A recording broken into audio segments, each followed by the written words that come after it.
Se estivéssemos num teatro convencional, neste momento, a luz de plateia estaria acesa, as pessoas estariam entrando no teatro, procurando seus lugares, e a cortina estaria fechada e vocês conversando. Podem conversar.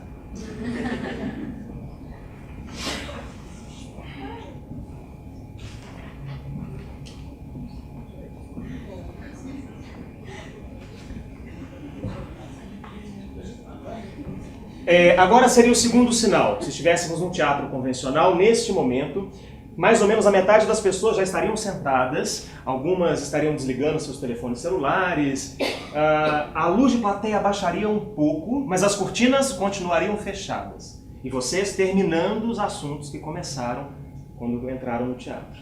Então pode terminar o assunto. Ótimo.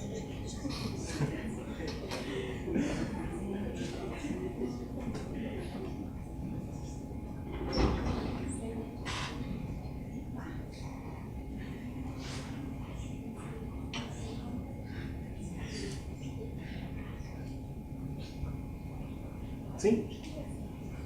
Agora seria o terceiro sinal, então. Se estivéssemos num teatro convencional, nesse momento, a luz de plateia iria baixar completamente, a produtora fecharia as portas do teatro e gritaria, ok? Ok. Ok. As cortinas iriam se abrir e um foco de luz iria incidir sobre uma parte do cenário, revelando uma parte do cenário, sabe? Assim, Não. Deixa eu fazer tudo primeiro, depois você coloca a luz e a gente segue. Ok? Ok? De novo. As cortinas iriam se abrir, um foco de luz iria incidir sobre uma parte do cenário. Vocês então estariam esperando o ator principal que vai entrar e vai começar a peça.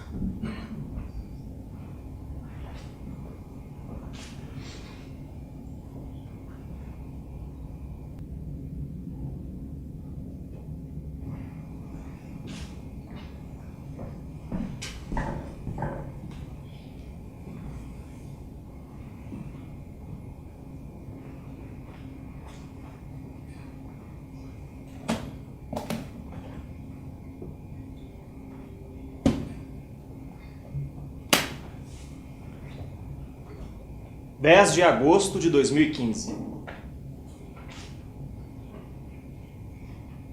Down, up, down. Down, down. Down, down. Baixo, baixo, cima, cima. Up, up, down. Down, down. Down, down. Up, up, down. Down. Baixo. Up, down, down, up, down. Up, up. Up, up, down. Down, down, up, down, up, down, down, down. Down, down. Baixo, baixo, cima, cima.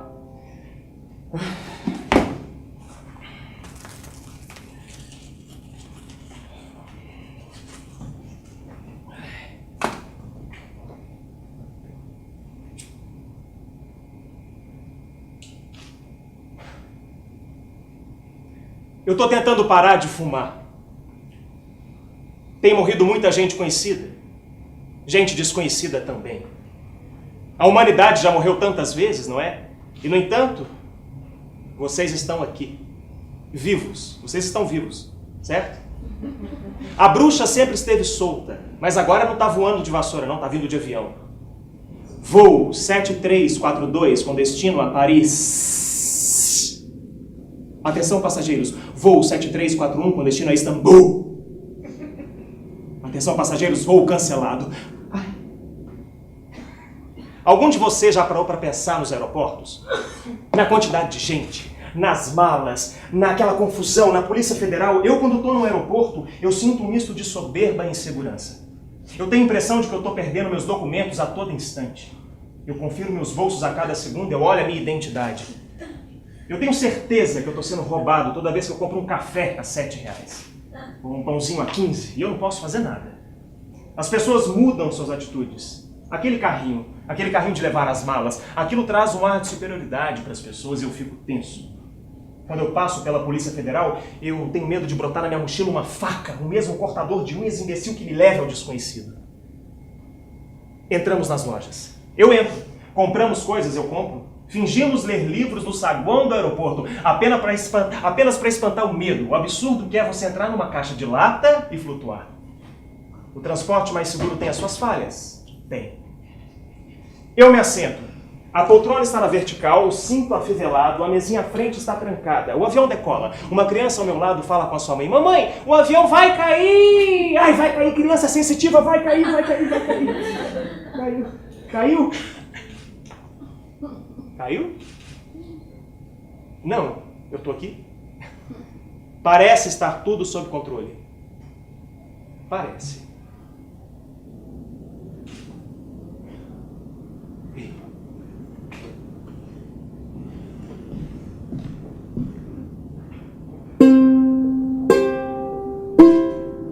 Voo AB 1609. Embarque imediato. Get out! Quando a gente fala de teatro em Belo Horizonte, sempre existe uma certa resistência de público que eu costumo ver, especialmente aqui nos Arts também. Mas as pessoas estão mudando muito essa percepção, né? Esse olhar.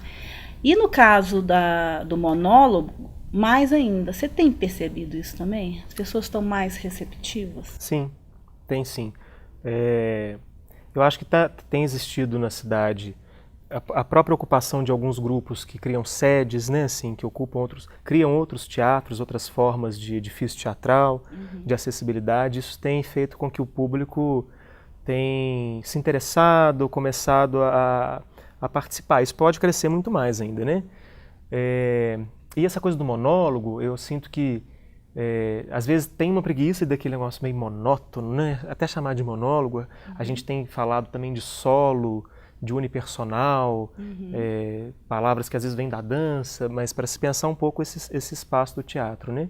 Quando eu fui fazer o Get Out, eu fiquei pensando um pouco nisso, assim. Eu não queria que fosse monótono, sabe, assim. E não é, né? E não é, isso né? Isso é uma coisa que me chamou muita atenção, que o seu tempo inteiro você está motivando as pessoas. Exato. Né? Então, é um monólogo porque tem... A ideia do monólogo seria um lugar, né? Uma voz, mas são várias vozes no palco, né? Assim. Então, ele não é monótono mesmo, assim. Então, eu acho que as pessoas que vêm ver o Get Out, elas saem com uma outra ideia, né? Talvez viessem esperando ver alguma coisa e saíram, e aí acho que vem criando um público, por exemplo. Hoje vieram várias pessoas que talvez nem frequentem aqui, assim, mas pessoas que são um certo público que a gente já tem, por exemplo. E isso é legal, né? Pensar que o horário... Uns 40, 50 pessoas que são de público que vocês trouxeram. Exato. E é num horário alternativo, né? Então, que isso é legal. Quer dizer que a peça tem mesmo um outro lugar, assim. 11 de agosto de 2015.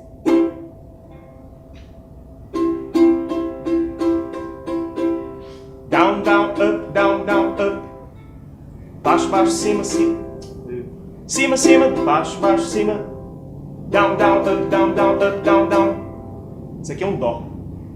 Down, down. Down, down, up, down, down, up. As coisas estão organizadas. Elas parecem estar organizadas. As pessoas estão organizadas, vocês estão aí, eu estou aqui. A cidade está organizada em um instante apenas, e nós concomitantes, simultâneos. Alguém aqui consegue me dizer o que se passa nesse exato momento do agora? Não. Ninguém consegue. Eu me assento. A cadeira está na vertical. Eu tiro um cigarro apagado, coloco na boca e imediatamente a mocinha da lanchonete vem até a mim e diz: Senhor, não é permitido fumar na lanchonete do aeroporto. Mas eu não estava fumando.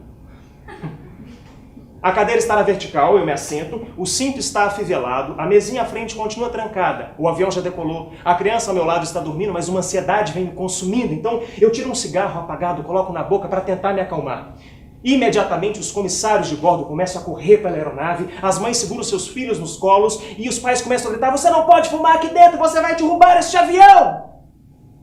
Mas eu não estava fumando.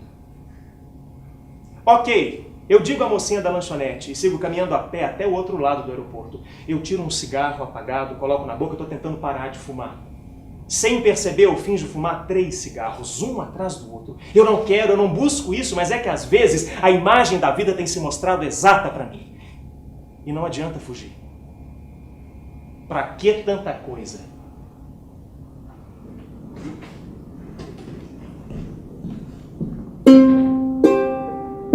Repetindo. Voo AB 1609. Embarque imediato. Get out!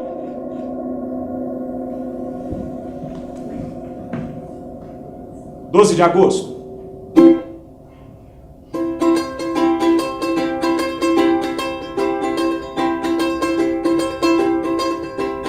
Isso aqui é um dó. Isso aqui é um sol. Down, down, up, down, down, down, up, down, down, down, up, down, down, dararadu, down, down, up, down, down, down, up, down, down, dararadu, down, dararadu, down. Isso aqui eu não sei o que é.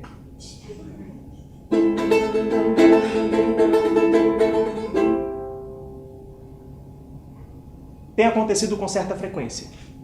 Eu sou pego de surpresa na imensa vaguidão do pensar, e tudo se arma, as gamas de sentido, as palavras, as pessoas. São em algumas imagens que viver se abre frente a mim e eu entendo tudo. Se eu fosse capaz de me organizar mais rápido, tal como esses momentos acontecem, eu seria...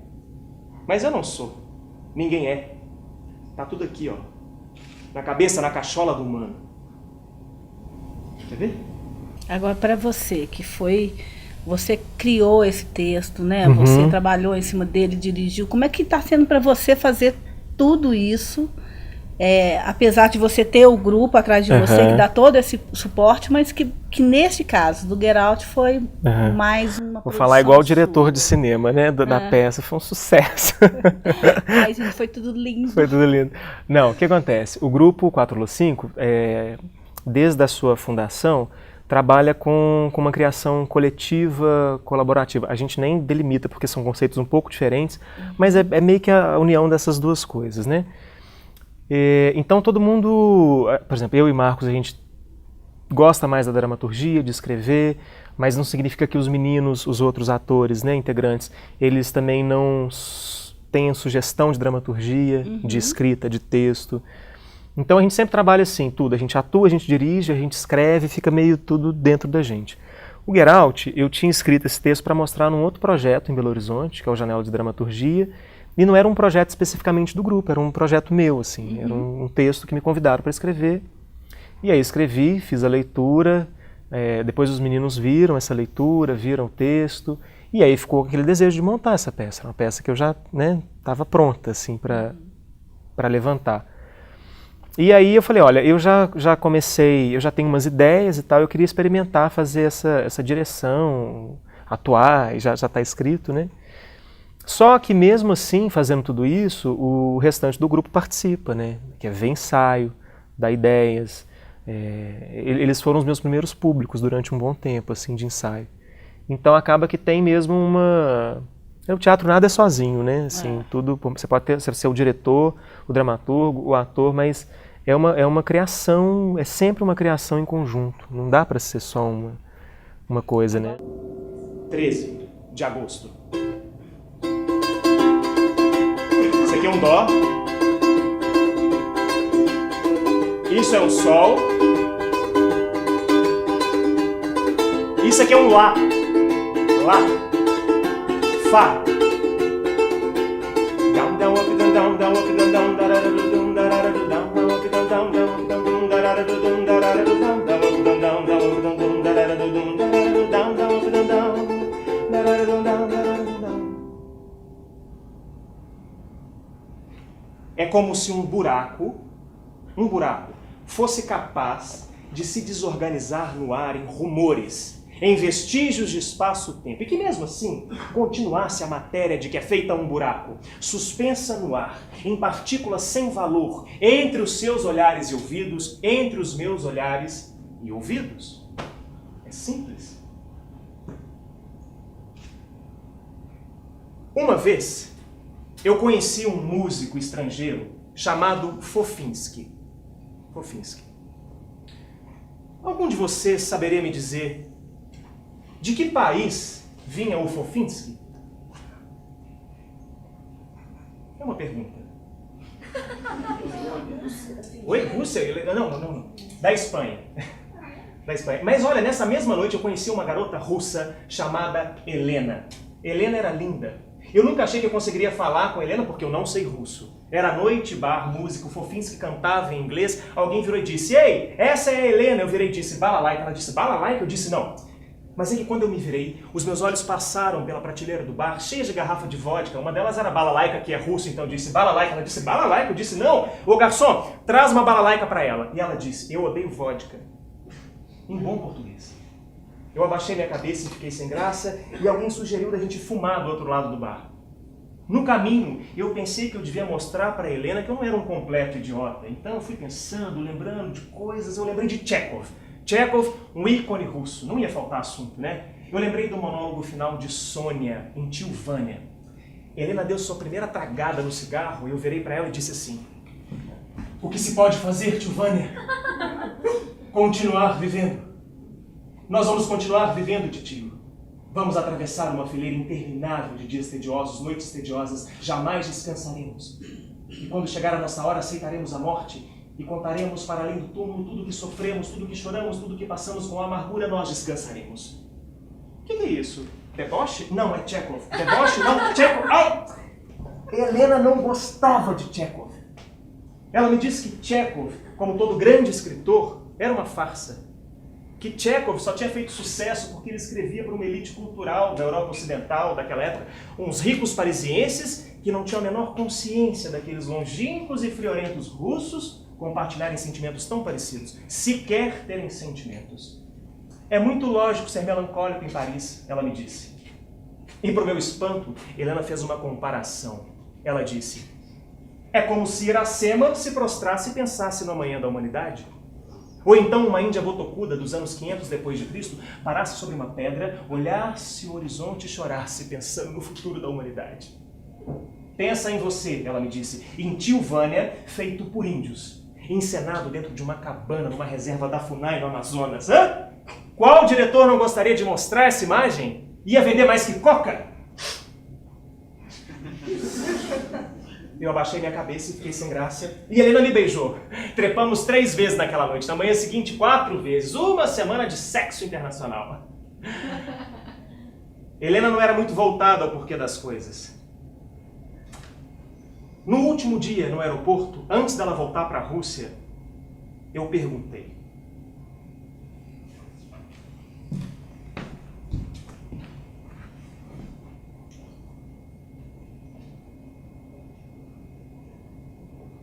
"Helena,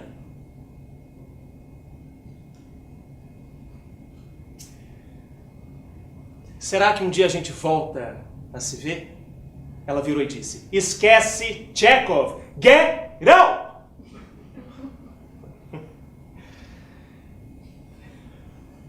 Eu não sei se eu estou me fazendo entender que as coisas se fazem parecer as coisas. Às vezes elas são, às vezes elas não são. Às vezes, a coisa que se fez parecida à coisa inicial é mais coisa do que a própria coisa original. Ela é não sendo.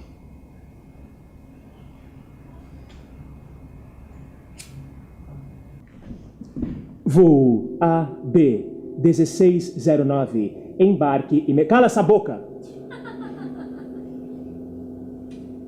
Ai... Eu só estou fazendo o meu trabalho. Trabalho de merda. Eu olho as coisas à minha volta e penso: as coisas aqui são o que não são. Eu odeio essa ideia. Uma ansiedade vem me consumindo, então eu penso: calma, você nunca esteve num voo que se acidentou. Você não estava no TWA da Califórnia, no Fokker 100 da TAN, no 4590 da Air France, você não estava numa Malaysia Airlines, mas uma ansiedade vem me consumindo, então eu penso assim: get out, get out, get out, get out. Senhor Benevenuto Assis, eu não vou comprar um café de R$7. Senhor Benevenuto Assis, eu não vou duvidar do meu nome. Senhor Benevenuto Assis? Ai... O senhor acha que é fácil ser quem eu sou? Manter esta cadência na voz? Então calhe a boca e me escute. Nesse momento, todo mundo do aeroporto escuta aquela voz. O senhor acha que é fácil fazer o meu trabalho? Atenção, passageiros do voo 9467. Ai, perdão. Desculpem.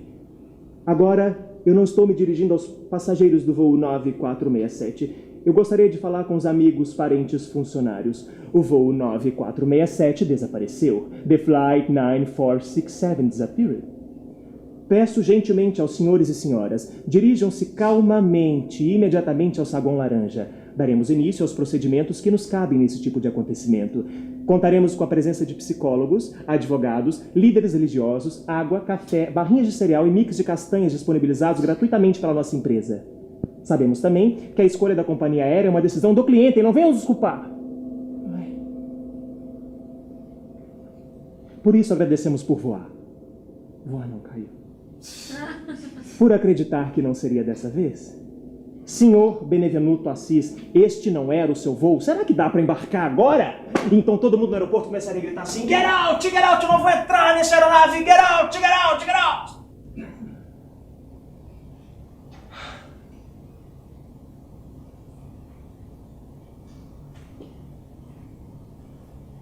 Eu olho para vocês e penso, todo mundo aqui está esperando um get out de Deus, não é? Mas se vocês estão aqui, é porque vocês nunca estiveram naqueles voos. Ou porque vocês não poderiam estar em outro lugar. Sabe que uma vez, antes de embarcar num avião, uma pessoa teve a coragem de me perguntar o que eu gostaria de sentir na hora da morte. Vê se você olha. O que eu gostaria de sentir na hora da morte? O que você gostaria de sentir na hora da morte? Exatamente na hora da morte, o que você gostaria de sentir? Sabe, naquele momento exato, na hora da... O que vocês gostariam de sentir na hora da morte? Na hora da morte, vocês, o que vocês gostariam de sentir, hein? Exatamente na hora da morte, o que vocês gostariam de sentir? E agora, nesse exato momento do agora, o que vocês gostariam de sentir?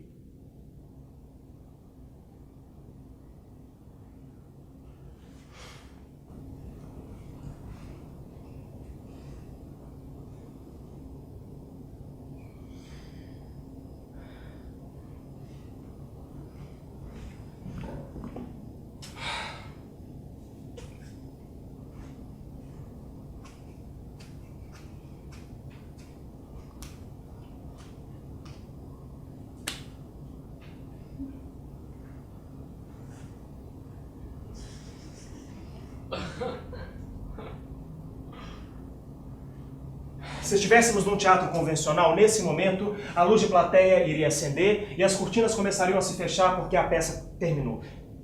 Mas antes disso acontecer, o ator principal que fez a peça, ele volta e tenta encaixar uma cena que não entrou na montagem original.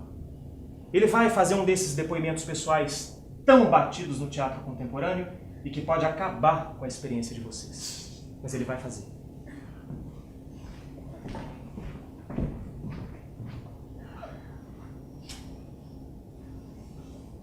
Ei! Espera só um pouco. É rápido.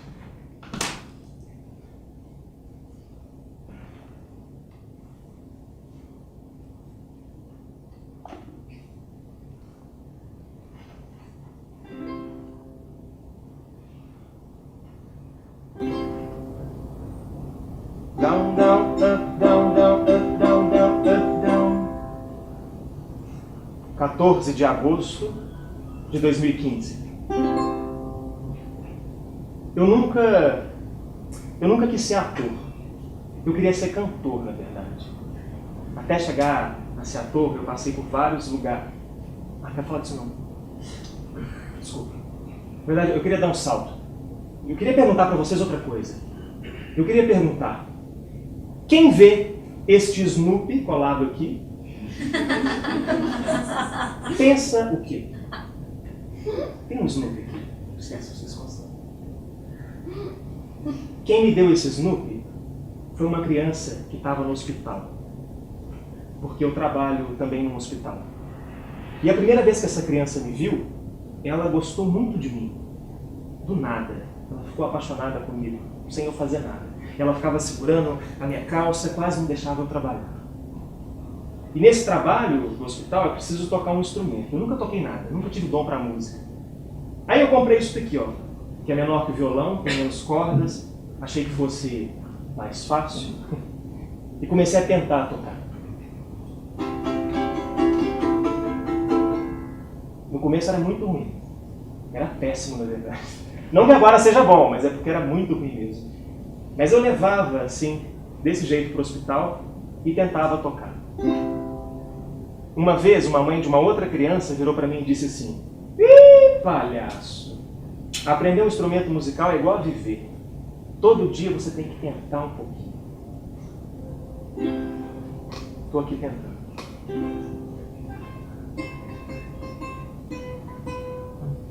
A última vez que eu vi essa criança, ela estava no CTI. Então eu entrei fazendo uns barulhos bem baixinhos.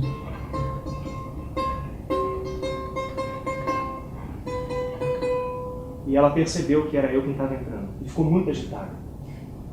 Uma criança que estava em estado terminal, ouviu um get out da vida e rachou fora daqui. Uma criança que não teve tempo para se tornar um adulto. Uma criança que não teve tempo para andar de avião, para ter medo de andar de avião. Uma criança que não teve tempo para entender isso que a gente veio fazer aqui hoje, meio-dia, sexta-feira. Talvez ela não precisasse entender. Uma criança.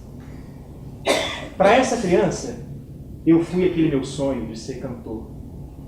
Eu fui músico, eu fui super-herói, eu fui invisível, eu pude voar, eu fui monstro. No último dia de vida daquela criança, ela me deu esses núcleos aqui. E eu toquei e cantei para ela a primeira música que eu aprendi.